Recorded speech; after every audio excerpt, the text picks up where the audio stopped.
নমস্কার বন্ধুরা, আজকে আমরা বেদানার উপকারিতা সম্পর্কে জানব। বেদানা ফলটিকে আমরা বিভিন্ন নামে চিনি, যেমন ডালিম, আনার, হাজার বীজের আপেল। ইংরেজিতে ফলটিকে আমরা পোমোগ্রানেট বলে থাকি।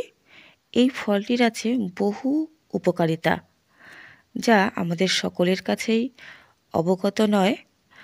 বন্ধুরা, ফলে আছে প্রচুর পরিমাণে অ্যান্টিঅক্সিডেন্টস, মিনারেলস, ফাইবার, বিভিন্ন প্রকার ভিটামিনস। যদি আমরা প্রত্যেক দিন একটি করে বেদানা খেতে পারি, তাহলে বহু রোগের হাত থেকে রক্ষা পাব। বেদানা খেলে আমাদের শরীরে রোগ প্রতিরোধ ক্ষমতা বৃদ্ধি পেয়ে থাকে।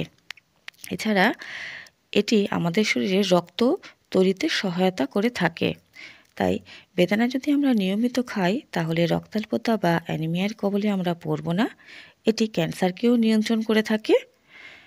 এছাড়া যদি আমরা বেদানা নিয়মিত খাই, তাহলে আমাদের স্মৃতিশক্তির উন্নতি ঘটবে। এটি মস্তিষ্কের টনিক হিসাবে কাজ করে থাকে। বন্ধুরা, বেদানা আমাদের শরীরে বিভিন্ন প্রকার প্রদাহকে কম করে থাকে। এটি দাঁতের স্বাস্থ্য ভালো রাখে, দাঁতে প্লাক জমতে দেয় না।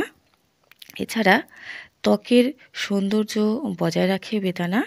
ত্বকের বিভিন্ন প্রকার দাগ ছোপকে কমিয়ে দেয় এবং ত্বকের উজ্জ্বলতা দিনকে দিন বৃদ্ধি পাবে যদি আমরা নিয়মিত বেদানা খেতে পারি। এটি আমাদের চুলের স্বাস্থ্য ভালো রাখে। উচ্চ রক্তচাপকে নিয়ন্ত্রণ করে বেদানা। বন্ধুরা, বেদানা সকলের পক্ষেই ভীষণ হিতকারী, তবে কিছু কিছু ক্ষেত্রে বেদানা খাওয়া উচিত নয়। যেমন যাদের বেদানাতে অ্যালার্জি আছে, তাদের কখনোই বেদানা খাওয়া উচিত নয়। যারা ব্লাড থিনার ইউজ করেন, তারাও বেদানা খাবেন না।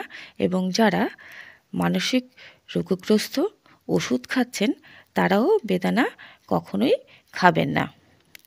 বন্ধুরা, ভিডিওটি যদি ভালো লাগে তাহলে অবশ্যই লাইক করবেন, শেয়ার করবেন বন্ধুদের সঙ্গে এবং চ্যানেলটিকে অবশ্যই সাবস্ক্রাইব করে রাখবেন নিয়মিত গুরুত্বপূর্ণ আপডেটগুলো পাওয়ার জন্য। সকলেই ভালো থাকবেন, সুস্থ থাকবেন। নমস্কার।